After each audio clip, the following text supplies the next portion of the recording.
Good morning friends, मैं advocate S L Sharma. दोस्तों, आज हम आपको आईपीसी की धारा 107 के बारे में चर्चा करेंगे कि 107 धारा क्या थी। कई बार आपने थानों में या पुलिस स्टेशन में 107 के मुकदमों के बारे में सुना होगा कि 107 में आपका कलंदरा बुक कर दिया गया है। तो 107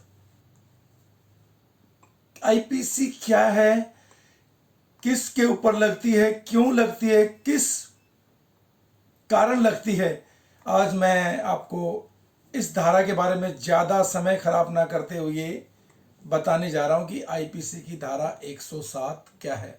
दोस्तों, आईपीसी की धारा 107 में दुष्प्रेरण दुष्प्रेरण यानी उस्काना, भड़काना के संबंध में ये धारा लागू होती है। दोस्तों,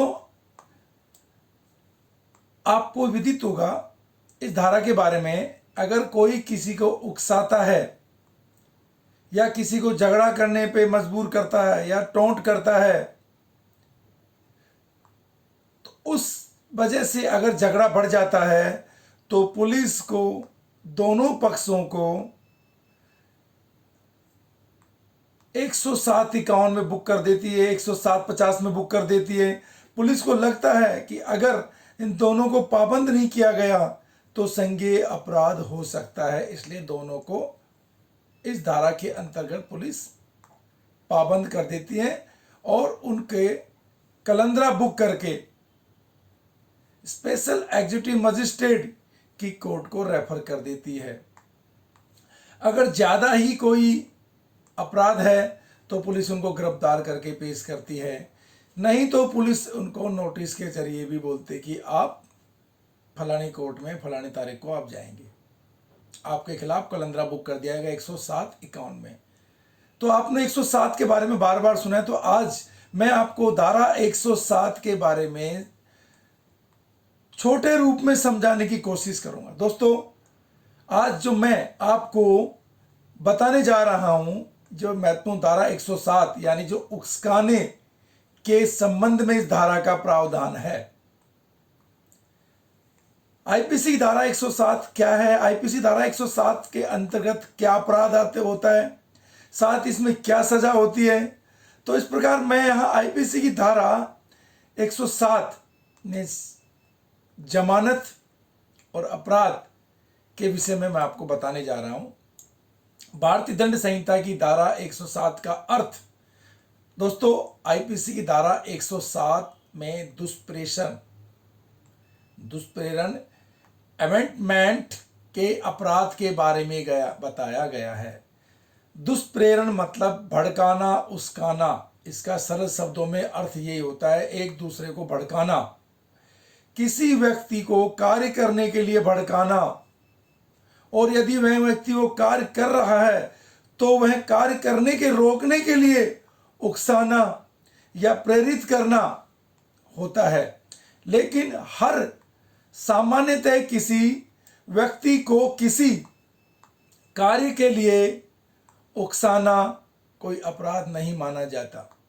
लेकिन जब भी ऐसी किसी दुष्प्रेरण में कोई गैर कानूनी बात आएगी तो वो अपराध की श्रेणी में हो जाएगा। अब दोस्तों, दुष्प्रेरण अमेंडमेंट का क्या मतलब है, ये कब परफॉर्म होता है, अरे कब परफॉर्म होगा। दोस्तों, जब हम देखते हैं कि आखिर दुष्प्रेरण किसे कहते हैं, आईपीसी की धारा 107 में दुष्प्रेरण की परिभाषा को कई तरह से बताया गया है और समझाया गया है। परिभाषा के अनुसार यदि कोई व्यक्ति किसी दूसरे व्यक्ति को किसी कार्य करने के लिए उसे भड़काता है या उकसाता है या उस व्यक्ति को दुष्प्रेरण करता है, तब वह आईपीसी की धारा के 107 के अंदर बुक हो जाता है, यानी आ जाता है। दुष्प्रेरण के तत्व, इसमें कुछ तत्व भी होते हैं। अगर 107 कैसे लग रही है, किसी व्यक्ति को उकसाना या कोई षड्यंत्र करके उकसाना, दो या दो से अधिक व्यक्ति एकत्रित होके ऐसे लड़ाई झगड़े के कार्य को अंजाम दें, ऐसा कोई अवैध कार्य जो गैर कानूनी कहा गया हो, कोई भी अवैध कार्य जो गैर कानूनी कार्य हो गया हो, या कोई भी ऐसा कार्य जिससे शांति भंग हो रही हो, तो 107 में पुलिस उनको कलंदरा बुक कर देती है। 107 में सजा का प्रावधान क्या है? पनिशमेंट, दुष्प्रेरण द्वारा किए गए अपराध यानी 107 अप्लाई होने पर भारतीय दंड संहिता की धारा 109 में इसके लिए दंड के प्रावधान को बताया गया है, जिसके अनुसार जो कोई व्यक्ति किसी अपराध का दुष्प्रेरण करता है और यदि दुष्प्रेरित व्यक्ति उस दुष्प्रेरित कार्य को दुष्प्रेरण के परिणाम स्वरूप करता है, तो ऐसे व्यक्ति को न्यायालय उस अपराध की सजा से दंडित किया जाता है जिस अपराध का उस व्यक्ति में दुष्प्रेरण किया गया है। यानी उसको उस कार्य के उकसाने या भड़काने की वजह से जो घटना घटी है उसके लिए उसको दंडित किया गया है। आईपीसी की धारा 107 में जमानत यानी बेल का क्या प्रावधान है? आईपीसी की धारा 107 का अपराध एक प्रकार उकसाने वाला अपराध है। अब अगर उकसाने का प्रयोजन संज्ञेय अपराध करवाता है तब वह व्यक्ति जमानत नहीं हो सकती, यानी उस व्यक्ति की जमानत नहीं हो सकती, अर्थात अजमानतीय अपराध की श्रेणी में आ जाएगा। दूसरी तरफ अगर अपराध उकसाने पर गैर संज्ञेय होने पर यह अपराध जमानती अपराध की श्रेणी में आ जाएगा। यानी संज्ञेय और गैर संज्ञेय अपराध दोनों के अलग अलग अर्थ हैं। अगर 107 गैर संज्ञेय है तो जमानत मिल जाएगी और संज्ञेय है तो जमानत नहीं मिलेगी। अपने आईपीसी की धारा 107 के विषय में और भी कोई आपको जानकारी चाहिए तो आप हमारे चैनल के ऊपर कमेंट्स कर सकते हैं या हमसे कांटेक्ट कर सकते हैं। और 107-51 का जो मुकदमा का जमानत का जो अधिकार है, स्पेशल एग्जीक्यूटिव मजिस्ट्रेट जो पुलिस के एसीपी रैंक के अधिकारी को स्पेशल एग्जीक्यूटिव मजिस्ट्रेट का पावर दिया गया है। उसकी कोर्ट में, हर जिले में ये कोर्टें होती हैं, उस कोर्ट के अंदर आपको जमानत मिलती है और आपका केस 107-51 का केस लड़ाई झगड़े का जो गैर संज्ञेय अपराध जिसको पुलिस ने कलंदरा बुक करके स्पेशल एग्जीक्यूटिव मजिस्ट्रेट की अदालत में अगर ये केस चलता है तो आपका केस तकरीबन 6 से 1 साल तक चलता है।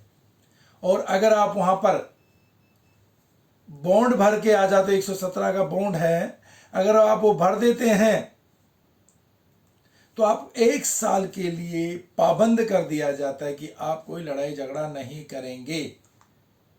तो दोस्तों आज 107-51 के बारे में जो मैं बता रहा हूं ये जमानती ऑफेंस है, आपको जमानत आसानी से मिलेगी, घबराने की जरूरत नहीं है। बस आपसे बॉन्ड भराया जाएगा कि भाई आगे से आप लड़ाई झगड़ा नहीं करेंगे और आप अपना पक्ष रखने के लिए आप अपने वकील के माध्यम से अपना पक्ष रखेंगे। आपकी जमानत भी आपका वकील करवाएगा। तो दोस्तों आज मेरा वीडियो बनाने का उद्देश्य 107-51 के बारे में, लेकिन जो इस वीडियो में मैंने जो बातें बताई कि वो धारा 107 से संबंधित हैं। नेक्स्ट वीडियो में मैं धारा 151 के बारे में बात करूंगा। अगर दोस्तों आपको मेरे द्वारा बताई गई धारा 107 से आप संतुष्ट हैं तो प्लीज लाइक एंड कमेंट्स और हमारे चैनल को जरूर सब्सक्राइब कीजिए, बेल आइकन पर जरूर क्लिक कीजिए ताकि हमारे द्वारा अपलोड किए गए कानून से संबंधित जितने भी वीडियो हैं सर्वप्रथम आपके पास पहुंच सके। अगेन दोस्तों, जय हिंद।